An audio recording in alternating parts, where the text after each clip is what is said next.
Michel Nostradamus, a name synonymous with predictions of doom.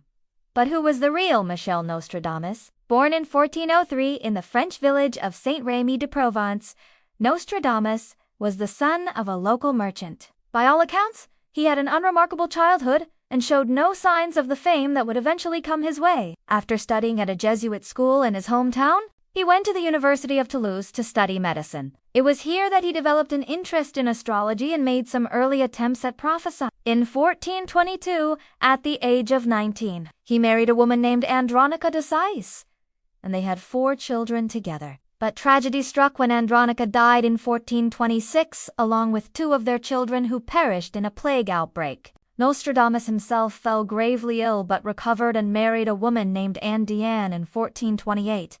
They too had 4 children, 3 sons and a daughter. Unlike many of his contemporaries, Nostradamus did not join the numerous battles between the English and French that were taking place across Europe at the time. Instead, he spent his time amassing a collection of books on astrology and medicine. And it was this collection that would eventually form the basis for his fortune-telling. Nostradamus began his career as a paid professional in 1444, when he was hired by the French king to examine the royal children for supposed cases of witchcraft. The next year, he was paid to predict the outcome of a battle between the French and the Burgundians. Although there is no record of the accuracy of his prediction, it seems that he was well regarded by the royal court because in 1447 he was invited to a party hosted by Queen Isabella of France, where he met the famous Italian Renaissance painter Andrea del Sarto.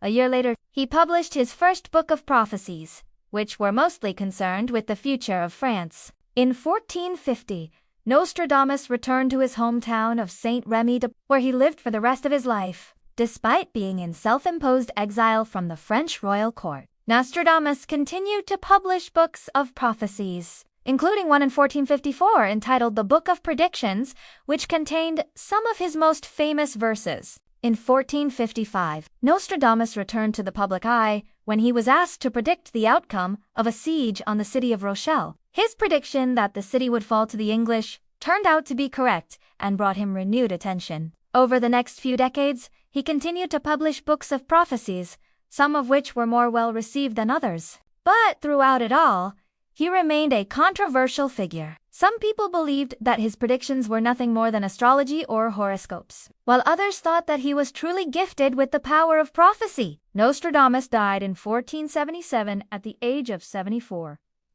His legacy is a complicated one. On the one hand, he was a brilliant thinker and writer whose work has had a profound impact on our culture. On the other hand, he was also a fraud who capitalized on people's fears and superstitions. Ultimately, it is up to each individual to decide what they believe about Nostradamus, but there is no doubt that he was one of the most influential figures of the Renaissance. If you enjoyed this video, please like and subscribe, so you never miss an upload from my channel. Thanks for watching!